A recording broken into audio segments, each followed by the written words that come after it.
Where is she? The company's going under. Hurry up. Come quickly. We can't do it without you. That one? We don't need her. I dumped her. Mwahahaha. Dad, it's me. I need your help with something just in case.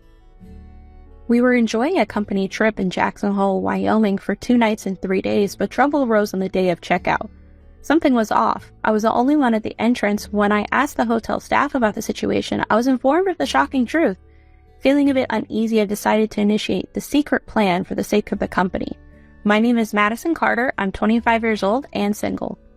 My family consists of my dad, mom, and me. I've lived a comfortable life since childhood. An example of how comfortable my life has been is that my mom has always been a stay-at-home mom. When I tell my friends that my mom is a stay-at-home mom, they're always surprised.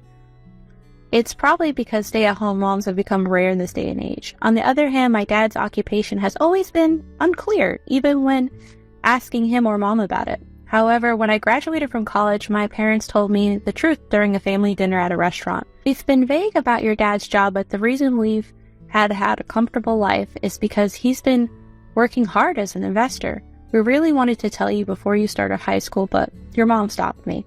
Oh, really? I kind of had a feeling. To be honest, I didn't know my dad was an investor, but seeing him and his sharp gaze when talking about money, economic magazines, news, and the way he handled phone calls, I knew he didn't have a regular job.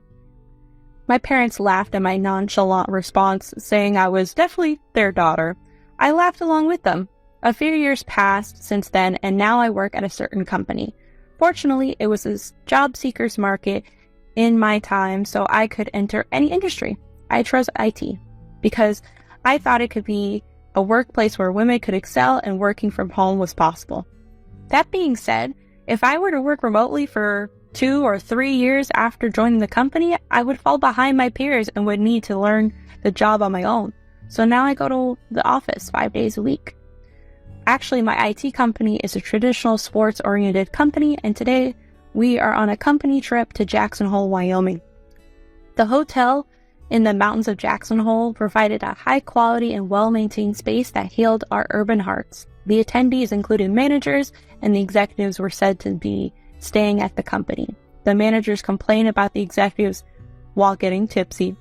Everyone was enjoying themselves in their own way, attending small talk, performing party tricks, and taking baths in the relaxing hot springs. And then on the last day of the 2-night, 3-day trip, a problem occurred because I was left at the inn. No way. I rushed to the front desk to ask about the status of the group bus, and I was supposed to be aboard. It was already departed. We asked the group leader if there was anyone who missed the bus, but there's no benefit for the hotel staff to lie to me, so there's only one person to blame. Senior, I'll hold the grudge, okay? I got left behind is at the meeting time the director had told me the day before was incorrect. What I heard from the director was we were going to meet at 2 p.m. or 1400. However, according to the hotel staff, the meeting was at 10 a.m. and the bus departure was at 10:30. With no other choice, I decided to call my coworker, Leanne. After the phone rang for a while, an automatic message played. I'm currently unable to answer the call. Please leave a message after the beep. I called her 5 times. 5 out of the 5 times, it was the voicemail greeting on her phone. That means she's probably on the plane and unreachable for a few hours. This is quite a predicament. If I could have had my way, I'd be back by 1 p.m. tomorrow. The reason is I have to attend a company meeting. The president also told me that I must attend tomorrow's meeting. Speaking of which, I wonder if something's up since the president seems so worried. For now, I'll try calling the president next. After the beep. It was the same as Leanne, which was a problem. Just in case, I'll try calling the president one more time. After the beep. It wasn't a hallucination, so I reluctantly leave a message for the president. Mr. President, I apologize due to various circumstances I was left behind on the company trip. There's a chance I might not be able to attend the important meeting tomorrow. It's not my fault. There's nothing I can do. Normally, as a working adult, one should pay out of their own pocket to return. However, that's only when there's negligence on their part. In this case, I'm not at fault. In fact, I'm the one who got set up by my senior, and I want to complain a bit. Now, the problem is the senior who left me behind. I haven't done anything to upset him. That leaves either they simply dislike me or they don't like about me. The answer is probably both.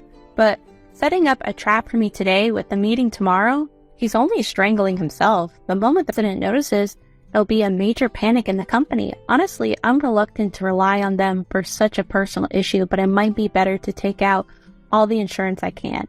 And so I begin calling the first person I registered in my phone's contacts. Hello? Dad? It's me, Madison. I got a bit of emergency. The company who had just disembarked the plane started boarding the bus and arranged at the airport. While helping female employees load their luggage onto the bus, I caught sight of 3 missed calls and 1 message left on my phone screen. From Madison. Come to think of it, she wasn't there. I immediately played the message left in the voicemail service. Leanne, it's me, Madison. It looks like I was tricked by a senior and left at the hotel in Steamboat Springs. I have an important meeting tomorrow, but it's unclear if I can attend. Can you casually ask the senior why I'm not there? Inwardly, I was puzzled. What the heck was going on? Besides that, despite having an important meeting, Madison seemed surprisingly calm. In fact, I'm more flustered than her upon receiving the news. Anyway, I need to find out why Madison was left behind before thinking of my own feelings. Since the senior had just come to the bus, I casually asked him. It seems like Madison's missing. Oh, her? We left her behind. She must be panicking at the hotel right now. Ha ha ha ha. Come on, is this person serious? Sure, he has been tough on Madison lately, but that's because his work quality is worse than hers. And he's laughing about it too? I want to get angry right now, but I try to stay calm and continue the conversation. Sir, Madison mentioned that she had an important meeting tomorrow. What meeting? Is it something I know about? At this point, I felt like our conversation wasn't going well. Could this be a big problem? Sir, I'll check with Madison right away. Senior seemed flustered by my hurry and hesitated with a small voice, their eyes darting around. I quickly took out my phone and called Madison in a quiet place. Hello, Madison? It turns out the senior was messing with you. I thought so. That's enough for me, thanks. Madison seemed pretty calm on the phone. To me, the important meeting is the priority. Are you okay for the important meeting? Oh, I've taken care of that. I had to rely on someone I'd rather not, but it's done. Madison's words were somewhat vague. I double-checked to make sure everything was okay. Are you really sure you're okay? Yeah, I'm fine, Madison said from the other end of the phone. I decided to believe her. I went back to my senior and shared what Madison and I had talked about. My senior seemed relieved and laughed with a strained expression. Meanwhile, Madison was enjoying a luxurious stay at the hotel in Jackson Hole where she was left behind. She had informed her coworker Leanne and left a message for the boss. He also reluctantly used the insurance she did not want to rely on. With all this done, there was nothing left for her to do. The only thing left was to get back at the senior who tricked her, and so she enjoyed her extravagant stay. She could charge the additional night to the company or even pay for it herself if necessary.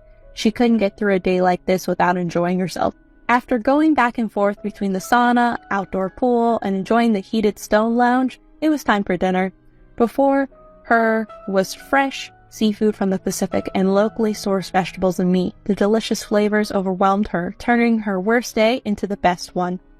Where are you right now? The boss's loud voice woke her from a morning phone call. I'm at Jackson Hole Hotel, where a company trip is. The boss understood her situation and instantly was silent for several minutes. Boss? Hello? Are you listening? No response. Maybe they're dumbstruck. Today's an important meeting. The company's rivals at stake. I just got a call from the bank saying they might stop our loan. As it turns out, the company had been struggling with cash flow recently. That's why today's meeting was crucial. The boss sounded frantic, even over the phone. Their face must be pale, even the hairless top of their head turning white. With this incident, they might even have to say goodbye to any remaining fuzz. Don't worry, we've taken necessary precautions. I assured the president, who seemed to find a glimmer of hope in my calm demeanor. We have insurance in place, so everything will be fine. More importantly, I have something to discuss with you about Mr. Wilson. After about an hour, I explained the events of the company trip to the president. The unexpected turn of events left the president speechless for a while. It was understandable, given that an important meeting was scheduled for today and the person who should be present was absent because of a prank. We'll just make it in time for the meeting, and we have the worst-case scenario covered by insurance, so don't worry, I said, ending the conversation and hanging up the phone. Of course, Mr. Wilson must have received a good scolding from the president. Now it's time to prepare to leave the hotel and catch a flight. I left the hotel, boarded the plane, and took a bus to the office, arriving just in time for the 2 p.m. meeting. As soon as I entered the conference room, the president looked like he was about to cry. The other participants who had arrived early forced a smile. But the truth was, even if I had been late, today's meeting would have been successful. I have known in advance that my father was involved in the current loan matter. I kept silent because it wasn't something to share within the company, but after what Mr. Wilson did, I had no choice but to use it as my trump card. My father, after hearing my story, said, "Your decision was rational and good, Madison. You sought the best outcome based on your own judgment. No parent would refuse to help with that." To be honest, I felt like I owed my dad a favor as a working adult. Although I wanted to surpass my father, it was against my intentions to use him. But I like everyone in my workplace, except for Mr. Wilson. That's why I wanted to save them this time, even if it meant bending my own policy. Since the meeting is over and I'm exhausted from flying in from Jacksonville, I'd like to go home early today. I said it, not really meaning it, and left the company's conference room. By the way, I haven't heard about Mr. Wilson's situation. I wonder what happened. I wonder if he'll come into work tomorrow. As I pondered these thoughts, I headed home. The next day I saw Mr. Wilson. His face was still gloomy. When I asked Leanne, she said the president had scolded him severely. On top of that, his planned promotion was canceled. It's like adding insult to injury. I approached him and, pretending not to know anything, said, "Let's do our best again, senior." Mr. Wilson, hanging his head in disappointment, could only muster a weak reply. "It's better than being fired, and it'll be a lesson for him in the future. Now let's focus on today's tasks."